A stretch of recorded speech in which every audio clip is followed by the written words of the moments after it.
Very trend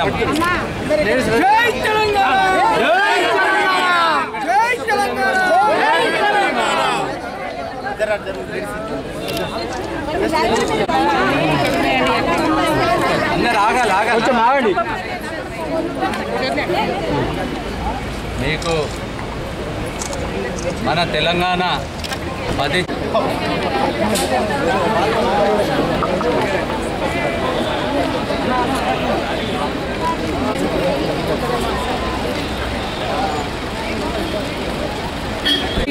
కేంద్ర ప్రభుత్వ సంస్థల్లో కూడా అవుట్సోర్సింగ్ ఉద్యోగులు రకరకాల కష్టాలు గురవుతున్నటువంటి సందర్భం మనం చూస్తూ ఉన్నాం.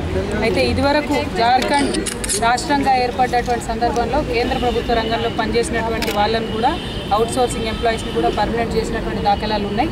తెలంగాణ రాష్ట్రంలో అవుట్సోర్సింగ్ ఎంప్లాయీలు కానీ కాంట్రాక్ట్ ఎంప్లాయీలు కానీ ఉండరని మనం చెప్పడం జరిగింది. ఆ యొక్క మాటకు కట్టుబడి అవుట్సోర్సింగ్ ఎంప్లాయీలను పర్మనెంట్ చేసే దిశగా తప్పకుండా నా వంతు ప్రయత్నం చేయడం జరుగుతుందని చెప్పి ఈ సందర్భంగా తెలియజేస్తూ మరి ఉద్యమంలో మీరందరూ